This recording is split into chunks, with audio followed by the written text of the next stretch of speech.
सम्पूर्णमा हार्दिक नमस्कार। म तेजेन्द्र बानिया, म्याग जिल्ला भलिबल संघ अध्यक्ष एवं भलिबल प्रशिक्षक। हामी आधारभूत भलिबल प्रशिक्षण कार्यक्रम आयोजना गरेका छौं म्याग जिल्ला भलिबल संघद्वारा। यसै दिएर बसेका म्याग्दी जिल्लाका विद्यार्थी भाइ बहिनीहरूलाई आधारभूत सिकाउने उद्देश्यले यो प्रशिक्षण कार्यक्रमलाई हामी अगाडि बढाइरहेका छौं। 30 जना विद्यार्थीहरूको यहाँ सहभागिता रहेको कुरा पनि यहाँहरूलाई हामी जानकारी गराउन चाहन्छौं।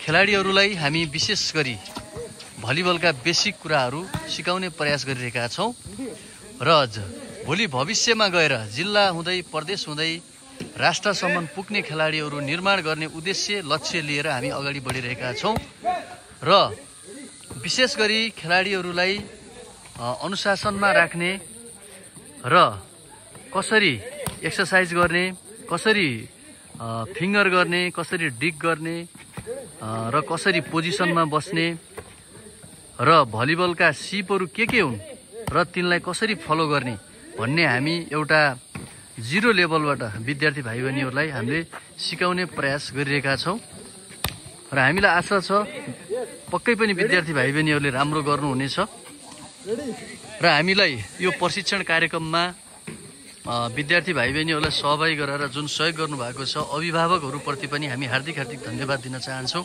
र हामी भविष्यमा गएर म्याग्दी जिल्लाको जिल्ला टिम तयार पार्ने हाम्रो योजना लक्ष्य रहेको छ र हामीसँग खेल मैदान भलिबल संघको नभएको कारणले हामी यति बेला माउन्ट एभरेस्ट आवश्यक माविको यो खेल मैदानमा प्रशिक्षण गरिरहेका छौँ। माउन्ट एभरेस्ट माविप्रति पनि विशेष धन्यवाद दिन चाहन्छौँ र हामी निकट भविष्यमा म्याग्दी जिल्ला भलिबल कभर्ड हल बनाउने एउटा अवधारणालाई पनि अगाडि सारेका छौँ।